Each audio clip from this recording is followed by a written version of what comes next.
Okej, men jag börjar be, se vad som händer. Ja, heliga Ande, jag tackar dig, Herre, för att du är med. För att du alltid är med, Herre. Jag befaller dig, Ande, som ser ut som ett sånt här svart klot, Herre, som en kastanj ungefär. Jag befaller dig i Jesu namn. Jag binder dig och befaller dig att försvinna ner i avgrunden i Jesu namn.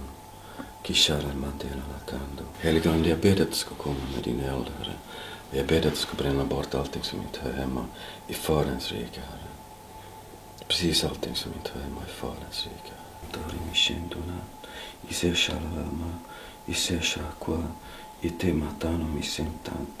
Så bryter jag också den här trolldomsförbannelsen som finns.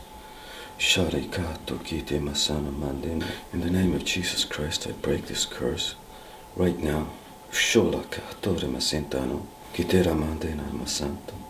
Witchcraft, I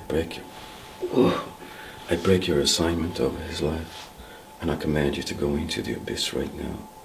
Right now, in the name of Jesus. Jag vill sätta lite olja på dina händer. Troligtvis en smörjelse till en förändring i ditt liv, till en ny början liksom. Mm. Du sa någonting i mig. Ja, jag såg ett svart klot som såg ut som en kastanj ungefär. Svart med såna här taggar. Vad kan det vara? Jag har ingen aning om vad det är för. Ibland ser jag heliga Ande vad det är för andar. Men ibland ser han inte. Var det en ondska? Ja, det var mörkt. Ja, alltså alla andar är ju onda. Är den borta nu? Fick du ut den? Ja, den är borta nu. Men du nämnde witchcraft. Ja, du hade en förbannelse, witchcraft, alltså trolldom. Men det finns ju många olika sorters trolldoms. Han sa inte som vad det var för typ. Utan han sa bara att witchcraft. Alltså som någon har kastat? Ja, men det behöver inte vara att de har kastat den som på dig. Det kan också ha varit som bakåt i släkten. Alltså allting, horoskop, spåkvinnor, yoga, allting sånt här så handlar om witchcraft. Just precis. Jag har gått på yoga. All right. Kan det förklara? Jo, alltså när man går på yoga så då får man alltid som någon ande.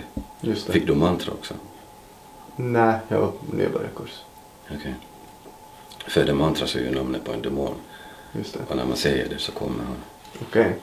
Och alla så håkar väl kanske inte att han kommer så att det smyger sig in och så. Men alla som går på yoga så får som andar i sig. För det handlar ju om österländsk mysticism så att det.